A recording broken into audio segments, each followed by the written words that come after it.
రాజు బీద. జ్ఞాని భిక్షుకుడా లేకపోతే మహారాజా?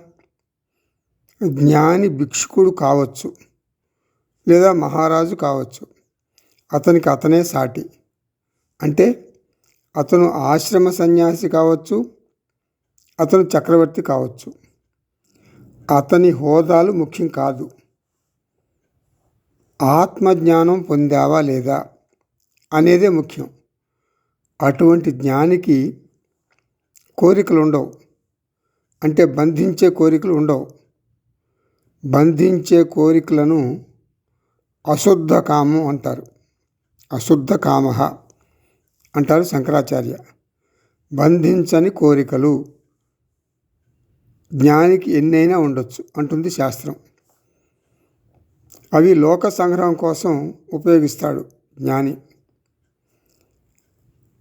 భగవంతుడికి ఈ సృష్టి చేయాలి అనే కోరిక ఉండబట్టే సృష్టి చేశాడు.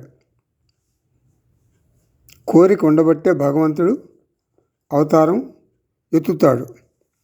దుష్ట శిక్షణ, శిష్ట రక్షణ, ధర్మస్థాపన ఇవన్నీ కూడా కోరికతోనే భగవంతుడు చేస్తాడు. పరిత్రాణాయ సాధూనాం వినాశాయ చ దుష్కృతాం ధర్మ సంస్థాపనార్థాయ సంభవామి యుగే యుగే.